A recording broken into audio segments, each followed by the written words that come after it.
Hi team, hope you are doing great. I'm Darshana S, teacher leader, also a math mentor handling grades 8 and above. The purpose of this video is to give a clear idea of standard operating procedure, which is also called as SOP, for the first regular math class.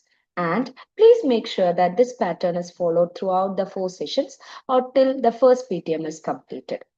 And before even starting the session, make sure that the audio, video, and the whiteboard is working properly. And anything that is written on the whiteboard is clearly visible and legible. And also be prepared with some easy drawings of animals, fruits, or real life images as we are dealing with tiny kids and whose age group comes under KG to grade of 5, which would make them more excited throughout the session. Now, I would like to walk you through our class flow and teaching approach.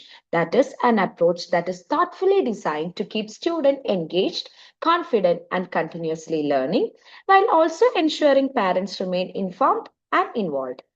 When the class officially begins, we start with a brief introduction to set the tone for the session.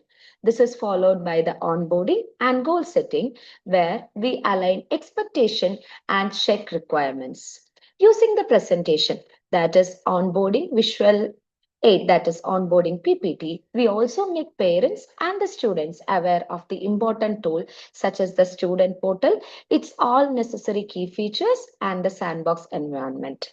All of these has to be completed within a limited time frame of first 10 minutes of the session.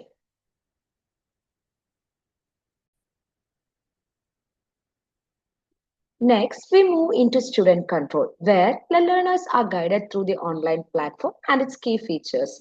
This empowers the students to actively participate and feel comfortable using the learning tools.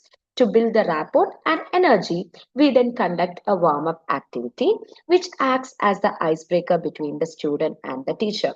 It could be any type of activity which feels the student more interactive and engaging in the session. And one thing to remember, before introducing a new concept, we'll always check for the prior knowledge.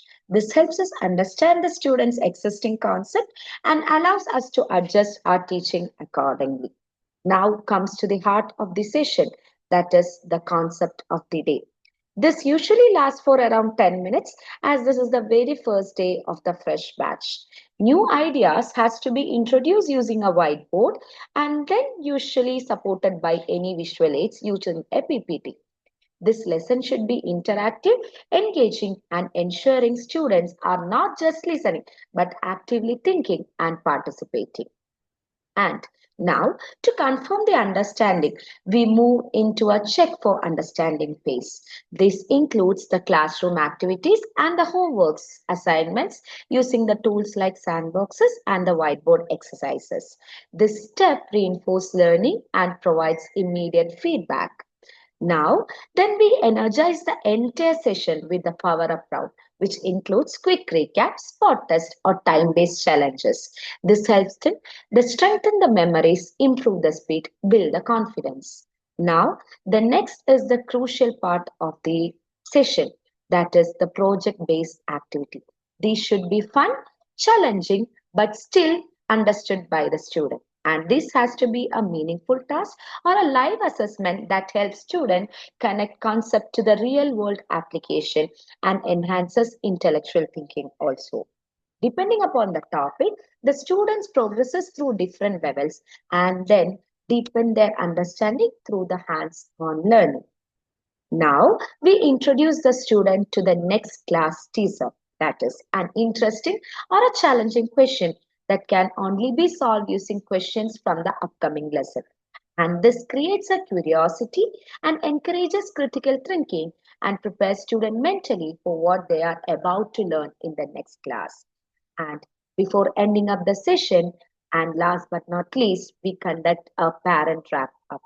During this stage, we explain all the overall progress of the class, share the learning outcomes, clearly communicate the homework and the next step, and also how the student was doing in the first step. and clearing all their doubts and just getting all their requirement points and just checking for their requirements also will make the next class more wonderful. And this ensures transparency and helps parents support their child's effective learning not only in the classes but also after the classes, and which makes them help in their overall ability of the student to learn and do the practice worksheet at home. Now, in conclusion, the structured class flow ensures that the learning is engaging, goal oriented, and effective.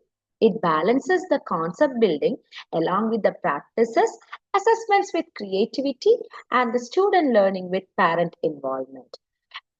This would be the flow of the entire session 1. And it is very mandatory that this flow has to be maintained through the first preliminary stages to get a consistency in the teaching and make the student more interactive, engaging, and waiting for the next session to come. And all of this topic has to be keep in mind for doing a well successful or to get a complete successful session. And in needed or if in addition, we'll be providing you with the PDF of class flow which help you to prepare the session furthermore. Thank you so much for your time and have a great day. Bye team.